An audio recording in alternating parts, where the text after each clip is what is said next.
নমস্কার বন্ধুরা, কেমন আছেন সবাই? আমার চ্যানেলে সবাইকে স্বাগত জানাই। আজকে না মাফিন্স করে দেখাবো, চকলেট মাফিন্স। একদম অসাধারণ স্বাদের।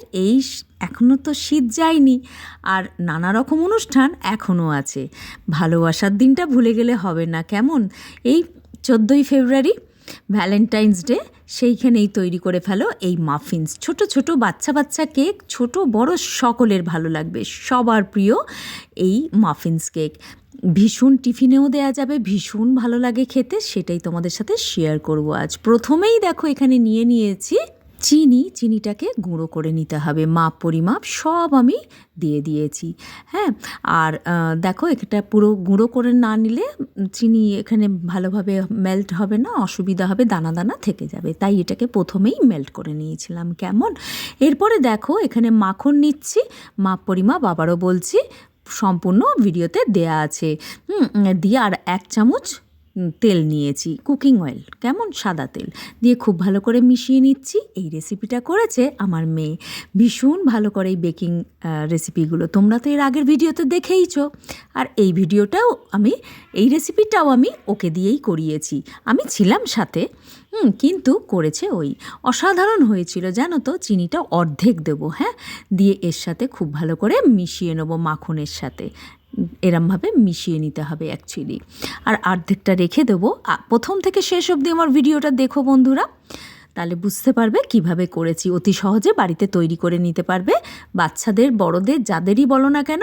এই আনন্দের দিনগুলোতে ছোটোখাটো এই জিনিসগুলো করে নিলে বেশ ভালো লাগে বাড়িতে, তাই না বলো? দেখো এটাকে ভালো করে মেল্ট হয়ে গেলে না, মাখন আর চিনিটা ভালো করে মিশে গেলে, এরপরে 2টো ডিম নিয়েছিলাম। হ্যাঁ, ডিমটাকে ফাটিয়ে ও কী করলো, দুটোকে আলাদা করেছিল। এরকম কেক রেসিপি আমার ভিডিওতে দেয়া আছে, তো সেটা দেখতে পারো তোমরা গিয়ে। তো কুসুম আর সাদার অংশটা আর কুসুমটা আলাদা করতে হবে। কুসুমটা দিয়ে দিয়েছিল হচ্ছে মাখনের আর চিনির যেটাকে মিক্স করা হয়েছিল সেখানে, আর সাদাটা আলাদাভাবে বিট করতে হবে। কেমন? তো দেখো এই মতন 2টো ডিম সম্পূর্ণভাবে হাতেই আলাদা করা হয়েছে, কোনো কিছু নেওয়া হয়নি। তো এরকমভাবে করে নেওয়ার পর ওই বেকিং পাউডার একটুখানি ওই সাদা অংশটায়, হ্যাঁ, ওটা দিয়ে একটু হ্যান্ড ব্লেন্ডারের সাহায্যে না খুব ভালো করে এটাকে ব্লেন্ড করে নিতে হবে। একদম ফ্লাপি হবে, একদম জিনিসটা ভীষণ ফুলে উঠবে। আর এই সময় অর্ধেক চিনিটা দিয়েছিলাম মাখনে, নিশ্চয়ই তোমরা দেখেছো, মনে আছে। এইবার এই সময়টাতে দিয়ে দিতে হবে অর্ধেক চিনিটা, সম্পূর্ণ চিনিটা তাহলে চলে গেল। এবার খুব ভালো করে এটাকে হ্যান্ড ব্লেন্ডারের সাহায্যে ব্লেন্ড করে নিতে হবে। দেখো ঠিক এই মতন করে নিয়েছি, খুব সুন্দরভাবে এটাকে করে নিতে হবে প্রথমেই। আর দেখো এরকমভাবে একদম হয়ে গেছে কমপ্লিট। এইবার চলো এটাকে মাখন আর এই যে কুসুমের যেটা রেখে দিয়েছিলাম সেটাকে আবার মেশাতে হবে খুব ভালো করে আবারও। হ্যাঁ, বেশ ভালোভাবে মিশিয়ে নিতে হবে, যাতে কোনো রকম কুসুমটা যাতে একদম মিশে যায় মাখন চিনিটা তো গলেই গেছে এতক্ষণে। দেখো এরকম একদম স্মুথ হয়ে যাবে একদম মাখনটা আর ডিমের কুসুম অংশটা। হ্যাঁ, এরপরে দেখো এখানে ময়দা নেব, ময়দাটাকে একটু ছেঁকে নিতে হবে। জানো তো সবসময় না কেকে ময়দা বা আটা যে কোনো জিনিস দিয়ে যদি কেক করো না, একটু ছেঁকে নিলে খুব ভালো হয় জানো তো। এর মধ্যে একটু দিয়েছিলাম হচ্ছে নুন, হ্যাঁ, দিয়ে খুব ভালো করে সুন্দরভাবে এটাকে ছেঁকে নিতে হবে, ঠিক এই মতো। দেখো এরকম করে ছেঁকে নেওয়ার পর খুব ভালো করে ময়দাটা এই মাখন আর ডিমের কুসুমের সাথে খুব ভালো করে মিশিয়ে নিতে হবে। যদি প্রয়োজন হয়, আমি একটু দুধ দিয়েছি, দুধ একটু লাগে, হ্যাঁ, সেখানে 2 চামচ মতন অল টোটাল লেগেছে আমার, 2বার দিয়েছি। এই মুহূর্তে এরমভাবে আস্তে আস্তে, বেশি পাতলা করার দরকার নেই, যেরকম কেকের ব্যাটার হয় একটু ঘন ঘন করাই ভালো। হ্যাঁ, তো দেখো এরকমভাবে খুব ভালো করে মিশিয়ে নিচ্ছি, প্রথমেই এরমভাবে মিশিয়ে নিতে হবে আর কি। তো এবার যদি প্রয়োজন হয় এই সময়টা, তাহলে দেখো একদম মেশানো হয়ে গেছে। এবার দেখো একটুখানি 1 চামচ, কিন্তু বেশি না, হ্যাঁ, বড় চামচের ধরো 1 চামচ মতন দুধ দিয়ে খুব ভালো করে এটাকে ঝপ করে দিও না, আস্তে আস্তে দিও। এরপরে কোকোয়া পাউডার দিয়েছিল, সেটা হচ্ছে 2.5 চামচ মতন, হ্যাঁ বড় চামচের 2.5 চামচ, কেমন দিয়ে খুব ভালো করে আবারও মিশিয়ে নিতে হবে। ঠিক এই মতন করে মেশাতে হবে। এরম বাড়িতে খেতে ইচ্ছা করছে না, তাহলে বাড়িতে ঝটপট তৈরি করে ফেলো, ভীষণ ভালো লাগবে খেতে।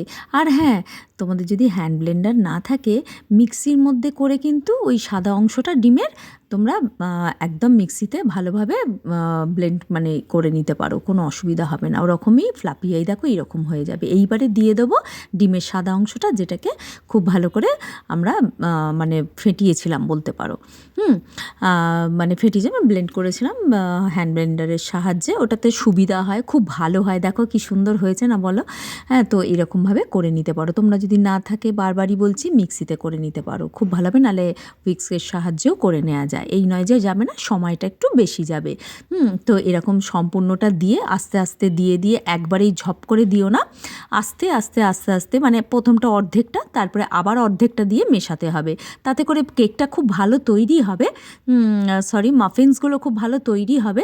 কেকের ক্ষেত্রেও তাই, কিন্তু আমি কেক বললাম ঠিকই, কেকের ক্ষেত্রেও তাই, সেমই জিনিস। হ্যাঁ, ছোটো ছোটো জায়গায় দিই বলে এটা নানা রকমভাবে মানে নাম আর কি। যাই হোক, আবারও একটু দেখো, এই বললাম না টোটাল আমি 2 চামচ দুধ দিয়েছি, ব্যবহার করেছি। বেশি দুধের মানে বেশি জলীয় মতন হবে না, একটু আঠো আঠো হবে, তাতে করে মাফিনসগুলো খুব ভালো তৈরি হবে, জানো তো। তো দেখো এরকমভাবে খুব ভালো করে আবারও মিশিয়ে নিলাম। হ্যাঁ, এরপরে এখানে একটু ওই ডার্ক চকলেট একদম একটু আধ ভাঙা ছোটো টুকরো টুকরো করে নিয়েছিলাম, সেটার মধ্যে দিয়ে দিচ্ছি, দিয়েও খুব ভালো করে মিশিয়ে নেবো। তোমাদের কাছে যদি ডার্ক চকলেট না থাকে, ডায়েরি মিল্কও দিতে পারো, কিন্তু একটু ভেঙে ভেঙে টুকরো টুকরো করে, বেশ লাগবে খেতে। একবার দিয়ে দেখো, ছোটো ছোটো, বা চকো চিপসও দিতে পারো। চকো চিপসও যদি না থাকে, এরকমভাবে দিয়ে দিতে পারো। আমার কাছে ছিল না, আমি ডার্ক চকলেট দিয়ে দিয়েছি। ঠিক করিনি বলো? তারপরে এখানে দেখো ভ্যানিলা এসেন্স দিলাম, আর মানে চকলেটের যে এসেন্সটা পাওয়া যায় সেটা একটু দিয়েছিলাম। আমার কাছে ছিল, দিয়েছি। তোমাদের কাছে যদি না থাকে, একদম দেওয়ার কোনো প্রয়োজন নেই। মানে চকলেট ফ্লেভারের যে এসেন্সটা, কেমন, তোমরা এমনিই দেবে, তাতেই ভ্যানিলা এসেন্স দিলেই একটা অদ্ভুত মিষ্টি কেকের গন্ধ চলে আসে। আর এখানে দেখো বড় চামচের 1 চামচ দিয়েছি বেকিং পাউডার, বেকিং সোডা কিন্তু একদমই এখানে ব্যবহার করা হয়নি। হ্যাঁ, আমার মেয়ে বলে না বেকিং সোডাটা ব্যবহার করব না, জানি না ও এটাই দেয়, কিন্তু বলো কেকে সবসময় বেকিং সোডা বেকিং পাউডারটা হয় না বলো? এরকম মাফিংয়ের একটা টিন, মানে কেক টিনটা নিয়েছি এরকমভাবে। আর এই মিষ্টির যে ছোটো ছোটো পেপার এগুলো পাওয়া যায়, সেইগুলোর মধ্যে বসিয়ে দিচ্ছি, বেশ ভালো লাগবে, একদম মনে হবে দোকানের মতন, গ্যারেন্টি কিন্তু আমার। এইভাবে করে দেখো।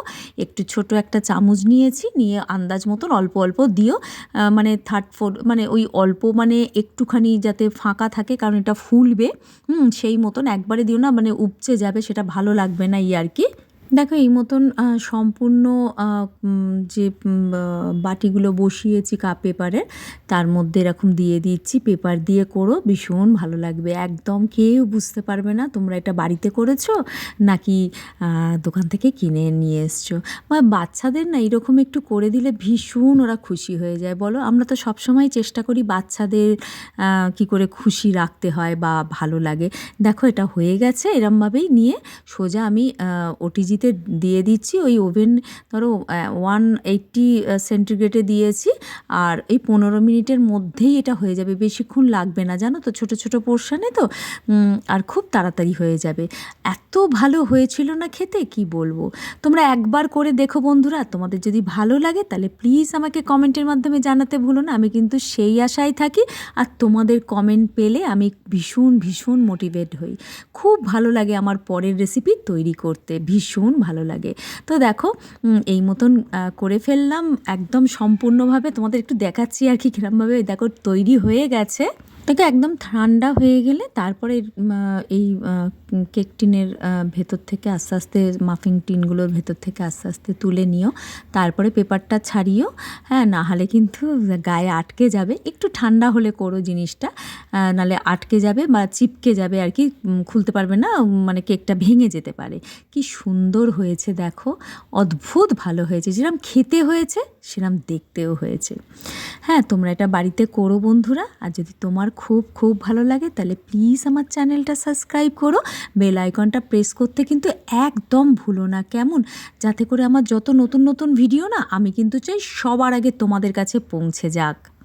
কেমন লাগলো গো আজকের রেসিপিটা জানাতে আমাকে ভুলো না, কেমন? আজকের মতন তাহলে এইটুকু থাক, কাল আসছি নতুন কোনো কন্টেন্ট নিয়ে। ভালো থেকো, সুস্থ থেকো। Thank you friends.